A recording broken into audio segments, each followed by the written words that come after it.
Hi there, folks, and welcome to another episode of Comic Book Corner. In our previous episodes, we looked at a few long-form stories from both DC and Marvel. And then I realized, with the whole 6-issue standard trade, that's how most comic writers were writing things these days. And that means one-issue stories don't get spotlighted too often. So I thought, that could make another good top 10 list. So here we go. The 10 best one-issue stories from both DC and Marvel. And since Marvel got the long-form stories last episode, let's start with those 10 DC books, shall we? Number 10, The Outsiders Volume 1, number 16. A pretty consistent thing with me is, I like oddball books. And during the 1980s, Batman and the Outsiders and its successor, The Outsiders, were technically bad books. But Batman in the 80s was, well, becoming grim and gritty.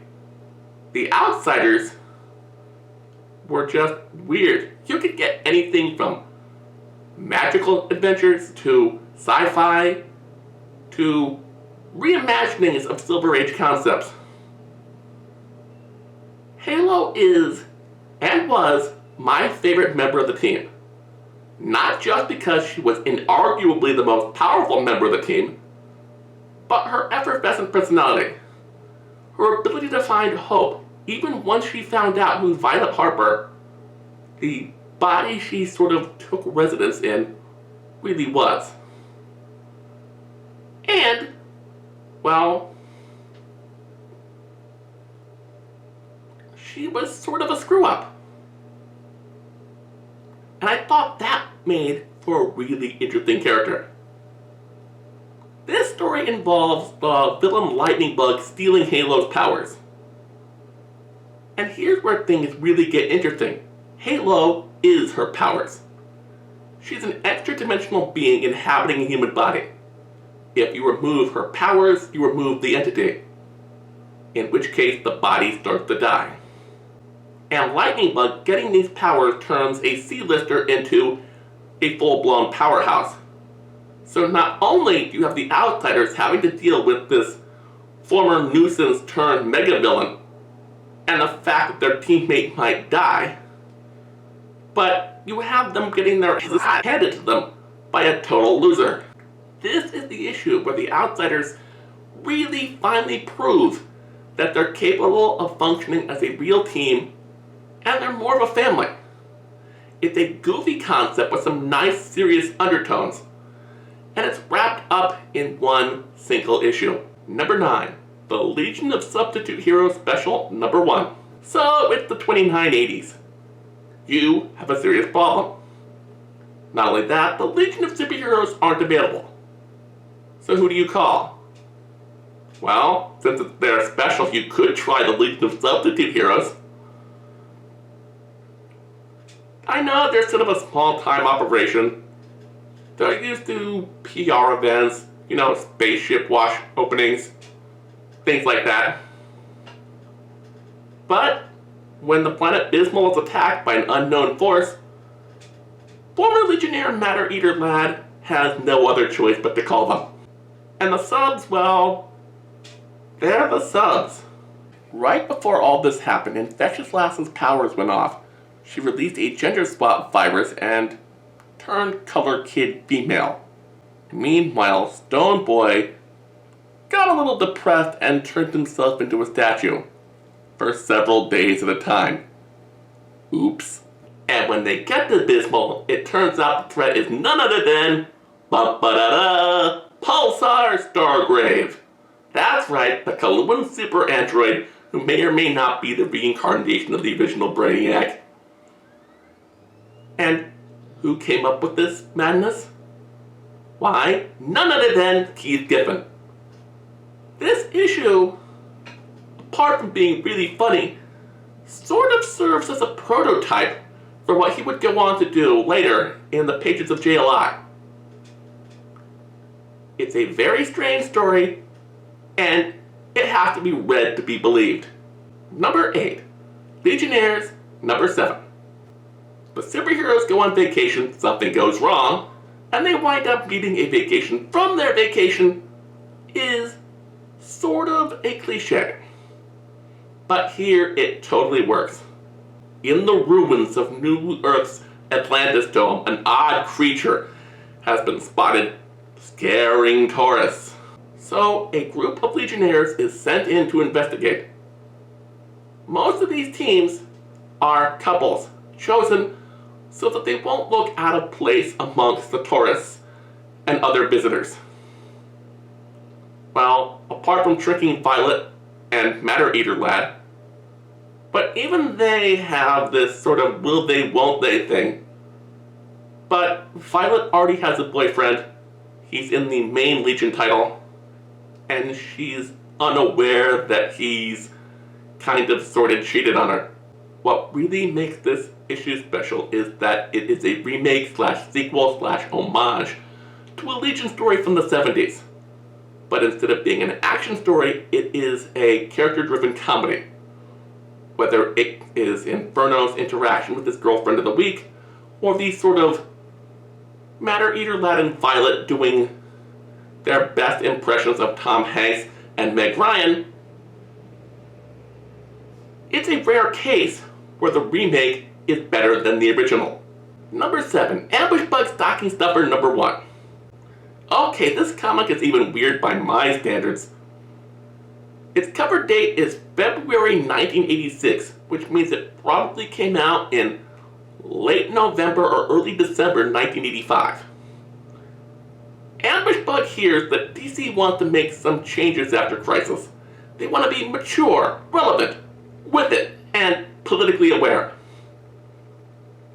He decides his comic has to change. So to be hip and edgy, he wants to do a Vietnam War epic. Which gets messed up because DC can't afford to do new character designs for the special because something big is happening. So to fill the cast of his little adventure, they get Huck Up from Atari Force. Ambush Bug gets pissed off because it ruins his artistic vision of what this special is supposed to be. And he loses interest in doing the comic. Why? The previous Christmas, his sidekick Cheeks the Toy Wonder was killed. Not only that, but his original miniseries is over. There is no sign of a second miniseries or a regular series around the corner.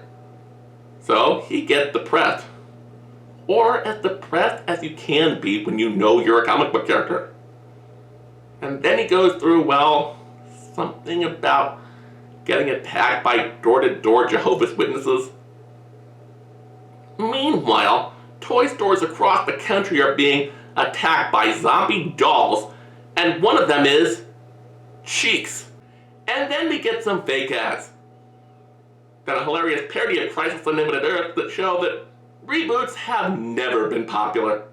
And then DC's foreign market division introduces Mitsubishi, a Japanese-only version of Ambush Bug.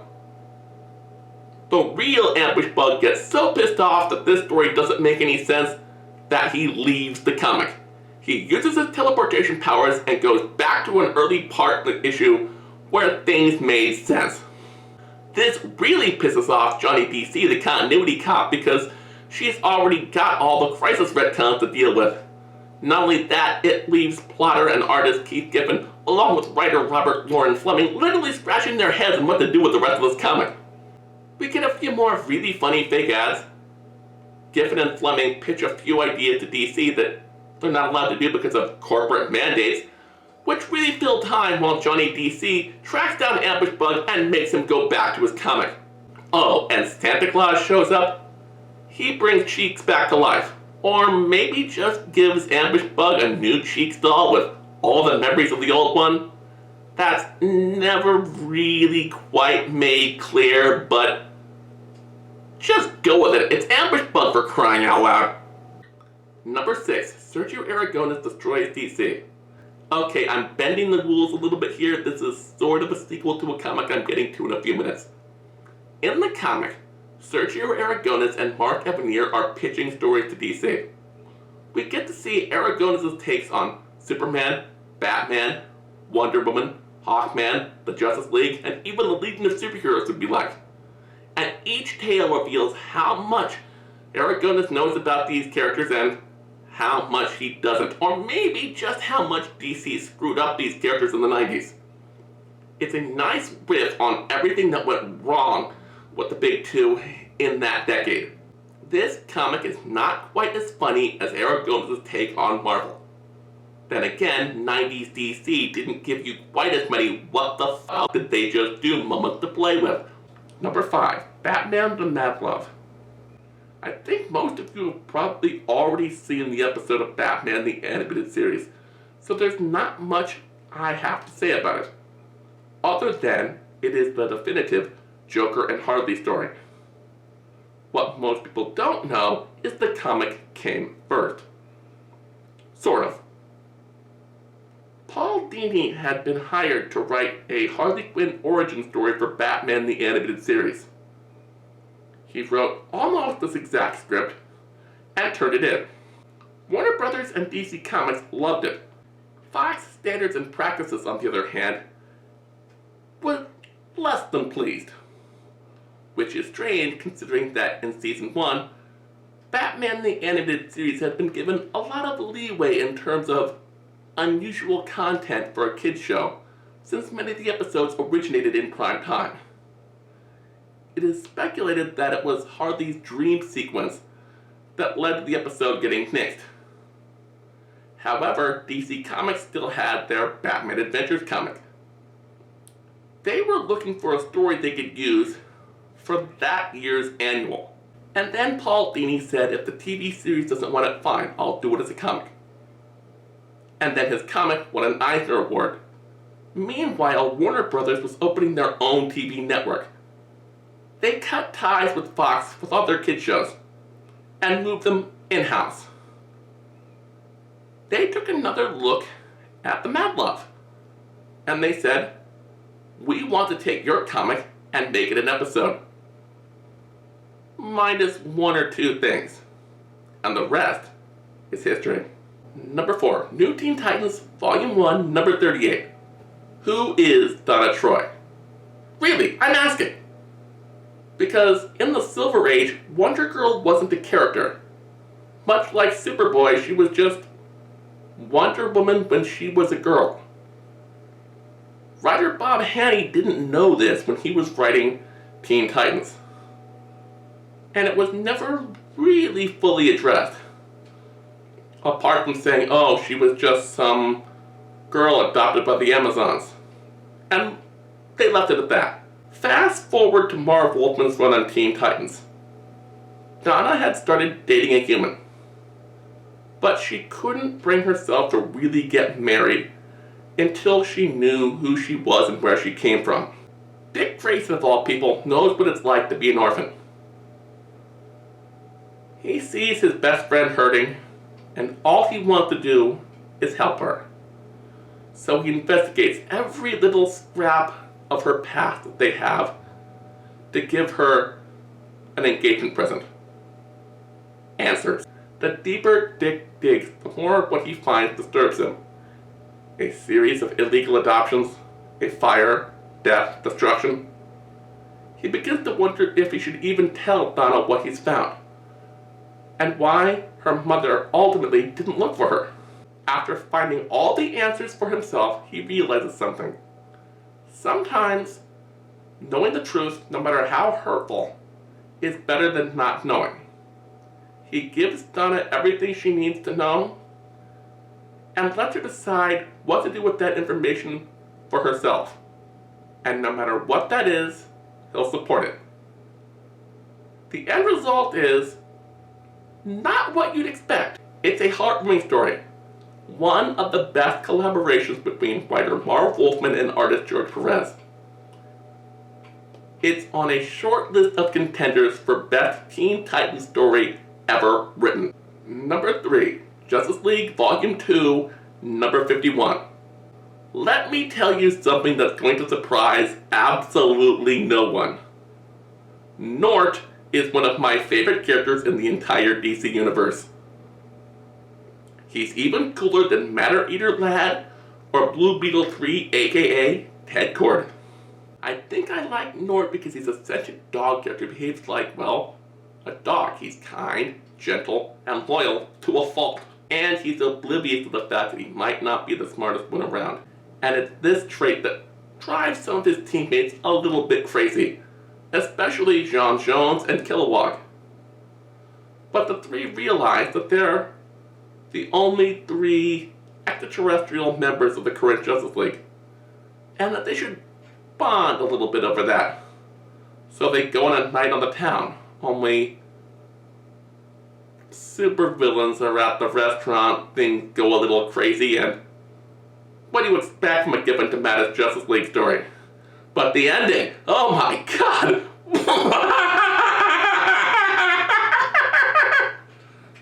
It is so sorry, I can't do this. This is not going in the bloopers reel, this is going on the episode, but sorry, that should have been on the blooper reel, but it's not. This story gets me every single time. Even talking about it makes me laugh. Sorry, that's really unprofessional of me. But I can't help it. Number 2. Supergirl Volume 3, number 23. As I said in a previous episode, I loved Peter David's run on Supergirl. And this issue in particular because it deals with a rather sticky but still relevant political issue: freedom of speech. A local university invites a speaker who has a, well, history of racism. Many students protest and a riot breaks out. Things only get worse when Supergirl defends the racist against a physical assault. People misconstrue that to think that she supports his beliefs. Only she doesn't. Too bad no one tells Steel that. And you get two wearers of the Superman shield fighting each other. That's not so good for the public image there, is it? Supergirl and Steel talk things out, realize in some ways they're both in the wrong there. The school, on the other hand, learns nothing. Their idea of apologizing is to let somebody speak for the other side the next month. But their choice of speakers was a thinly veiled stand-in for Louis Farrakhan. Number 1. Justice League America Volume 2, Annual 4. As I said before, I'm a huge Nort fan. He might be incompetent, but he doesn't let that stop him from being a superhero. He knows he's Justice League material, even if no one else does. He'll prove it even if it kills him. Not only that, but I love the idea of supervillains who redeem themselves out of motivated self-interest. They come to realize that as villains, they get to cause mayhem, rob banks, get money, get the crap beaten out of them, and go to prison. But if they became heroes, they could cause mayhem, cash in on endorsement deals, and not go to prison. And that's the whole reason for turning their lives around. Nort comes across his arch enemy, the Scarlet Skier, trying to commit suicide. The former herald of Mr. Nebula even fails at that. So Nort convinces him to come back to the Justice League embassy. This annoys the crap out of Maxwell Lord. He's got enough to deal with the Injustice Gang trying to register as superheroes. Not that he buys it. But then he realizes one problem can solve the other. He goes into a slush fund of money that he sets aside to clean up the Injustice Gang's messes for a month, and buys a new base in Antarctica. The Injustice Gang are happy. They are now fully fledged and insured Justice League employees. Nort is happy because, wow, the Justice League not only trusts me, but they made me a leader of one of their teams. I won't let you down, Max! And all goes according to plan. Well, at least until the cyborg psychotic penguins show up. And now onto that Marvel list. Number 10. The Fantastic Four wrote. This is part 1 of the so-called Fred Hembeck trilogy. Published in 1982, this comic was sort of late. It was intended to be a 30th anniversary of the Fantastic Four special. The premise is that all the superheroes of the Marvel Universe gather for a Friars Club style roast of Marvel's first family. Everyone's there. Jarvis the Butler, the Defenders, the X-Men, the Hulk, Spider-Woman, Werewolf by Night, Man-Thing. Anyone who's anyone is there.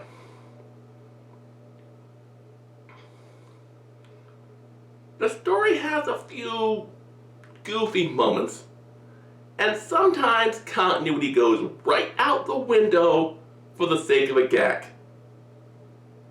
But the gags are always worth it.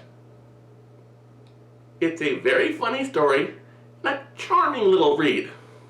If you like weird comics, this is a good one to start with. Number 9. Marvel 2-in-1 number 60. This is one of those issues that's even older than I am.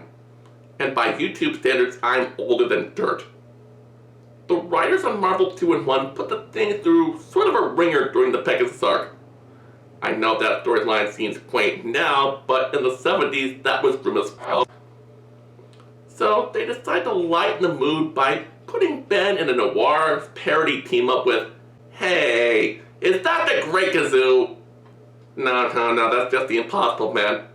But considering this issue came out only a year after Fred and Barney meet the Thing, I can see how you could make that mistake.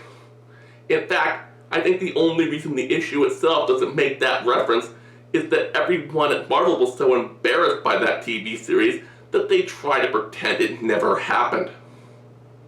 Anyway, this comic has a script by Mark Grunwald and art by George Perez. How could you possibly go wrong? Answer, you can't. Number 8. Sergio Aragones Massacres Marvel. Remember how I said Sergio Aragones Destroys DC was kinda sorta a sequel to another comic I'd be getting to later? Well, this is it. In some ways, these comics are quite similar. Here, Evanier and Aragones are going to Marvel to pitch a few ideas to them. Only their plane's delayed. They get to the offices and no one, even the editor they were supposed to meet, are around. Sergio's walking through the offices. He comes across scripts and art pages with stickers on them saying, "Hey, if you guys don't finish this stuff, these books are going to be late." Now, Sergio is an old school Marvel warhorse. He sees all this and gets to work. And he literally finishes these comics in a matter of minutes. It's sort of an in-joke to how Aragones is nicknamed the fastest cartoonist in the world. Which, having seen videos of the man at work, isn't that unbelievable. Sergio takes it upon himself to plot and draw the rest of the remaining issues, then coerces Mark Evanier into writing the scripts.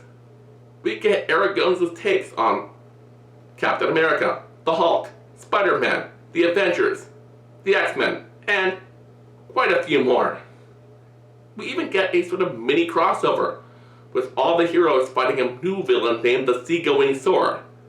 And I'm not going to spoil his identity, other than saying this comic might have fueled my lifelong obsession with anagrams. Number 7, X Factor Volume 1, number 87. The premise of this issue is so cool. After the Executioner's song, the team has been through a lot. Enough that the government agency behind X Factor demands that the entire team go to therapy.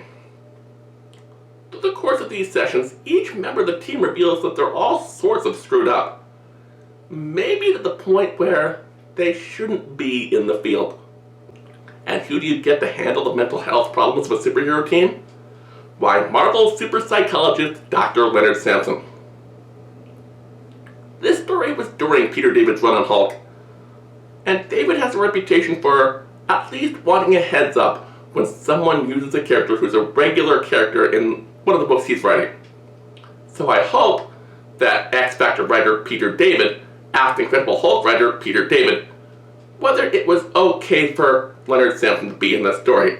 Otherwise, Peter David might have gotten really, really mad at Peter David. Number 6, Amazing Spider-Man number 248. This one shouldn't count. You see, the main story isn't done in one issue. It's just that Spider-Man vs. Thunderball ran a little short. So Roger Stern was forced to do a backup feature. What he came up with is the story about a kid named Timmy. He's got every article about Spider-Man ever published. He wears a Spider-Man t-shirt. He wears Spider-Man pajamas. He's got a Spider-Man blanket, Spider-Man action figures, a plushie Spider-Man. Spider-Man everything. But he also has leukemia. And even J. Jonah Jameson petitioned Spider-Man to go visit this kid. You know, as sort of a Make-A-Wish Foundation sort of thing. Only, for some reason, he won't. At least, not until the kid has maybe a week to live. Timmy only really wants one thing. He wants to know why someone would become Spider-Man. Peter doesn't want to tell him. He hesitates. But it just comes out. The Science Expo, the spider bite, his refusal to catch the robber, Uncle Ben, his real identity, all of it. Peter may have come to give Timmy one last good day before he dies. But it's Peter who got the real gift. The one thing he's never been able to find. Understanding, compassion, and forgiveness. Enough said. Number 5. Uncanny X-Men Volume 1, number 153. Have you ever wondered what the Dark Phoenix saga would have been like as a Princess Bride-style fairy tale for children? If so, this is an issue for you. Contrary to popular belief, Chris Claremont has a sense of humor. It's just comics like X-Men and New Mutants don't often give him a chance to show it off. But what's the point of working with Dave Cockrum if you don't go into overdrive with it every once in a while? Cockrum was the master of funny comics. But this story wasn't just for laughs. Yeah, Kitty was telling this story to young Ileana in hopes she would go to bed. But at the same time, she was trying to teach a lesson. Sometimes things and people change. Those changes take a little getting used to. And while that's happening, people might seem out of sorts and even sad. And that's okay. Number 4, Fred Hembeck destroys the Marvel Universe. That's right, it's the second part of the Hembeck trilogy. And this time his twisted talents are being used not just on the Fantastic Four, but on everyone. Unfortunately, everybody dies. Anyway, he takes every major Marvel character and comes up with the most hilarious way for them to die. My personal favorite was when he took Mel Blanc's famous C routine and applies it to Elektra. And still gives her more or less the same ending Frank Miller did. Number 3, the Marvel No Prize book. This comic is a lot of fun. It's not really a story so much as it is a framing device used to reprint and explain away a whole bunch of errors in Marvel Comics over the years. Like when Captain America said, "Only one of us is going to walk away from this, and it's not going to be me." Or when the X-Men forgot each other's names. Or when Doc Ock accidentally called Spider-Man by a certain Man of Steel's name. Oops. And don't forget these rather unusual mistakes in Conan the Barbarian. It's just nice to have all this bloopery goodness in one place. I wish certain YouTube channels would do that. Number 2, X-Men God Loves, Man Kills. I've had a lot of funny stories on this list, and I wanted something a little more serious. And when you want serious and Marvel, you go to the X-Books. And this one's sort of a classic setup. Xavier's going on TV to debate mutant rights with some mutaphobic pastor. I'd like to pause for a moment. This is Pastor William Stryker. And this is Vice President Mike Pence. Wait, no, sorry, I got that backwards. Anyway, it turns out Stryker has a reason for hating mutants. If you've seen X-Men 2, you pretty much know the story. The movie sanitizes it a little bit, but not much. Some people would consider the graphic novel a bit of a controversial choice to put in the top 2. There is one line of dialogue, especially when given to a teenage girl like Kitty Pryde, that can be questionable. It's a word that, as a white person, it's considered offensive for me to even say it, so I'm not going to. But in the context of the story, it works. Mutants are not a real minority, but in universe they are. Someone using the term mutie is supposed to be offensive as well any other racial slur. And anyone allowing it in the workplace is enabling it. When the person enabling it happens to be African American, yeah, that seems even more insensitive. On top of that, it's easy to forget that Kitty's only about 14 in the story. I mean, she's supposed to be super smart, but she's still 14. There's one other thing to consider here. Around this time, we learned that Kitty was not only Jewish, but her grandparents were refugees. She probably grew up with these nightmarish horror stories about the Nazis. If you look at the debates that were on TV, and what people were saying, and what her grandparents told her, and what her rabbis probably told her, yeah, her reaction is completely understandable. It might have been a little rash, and a little offensive, but understandable and human. What did I choose for the final entry? The very best done-in-one issue Marvel story of all time? I'll tell you, number 1, Howard the Duck, Volume 1, number 16. I know some of you are going to say this is a serious letdown and that this issue isn't even a story, but you're wrong. Steve Gerber was overworked. He was a perfectionist about his scripts, often taking a week to write one when some of the other writers at Marvel would crank one out every 3 days or so. Instead of writing a script, which he easily could have, he wrote his editor a letter saying that Howard the Duck number 16 would be late. Between the extra Kiss comic book he had to write, his move to LA, and what would now be called a work-life balance, he was just overloaded. He could crank out a script in an afternoon, but it would probably be crap. And his readers expected more from him, and he expected more from himself. He couldn't bring himself to turn in subpar material. Now, I've heard 2 versions of the story after this. One said that the editor just reworked the letter and turned it into a script for him and handed it off to its artist to produce. Others say that Gerber wrote it as a script to begin with and just hoped to collect a paycheck. In either case, what you get is the best issue of the best series Marvel has ever produced. We'll be back next time when I talk about the best and worst licensed comic books I've ever read. See you next time! So, honorable mentions. Do I have any this time? Only one. Rue the Wanderer number 84.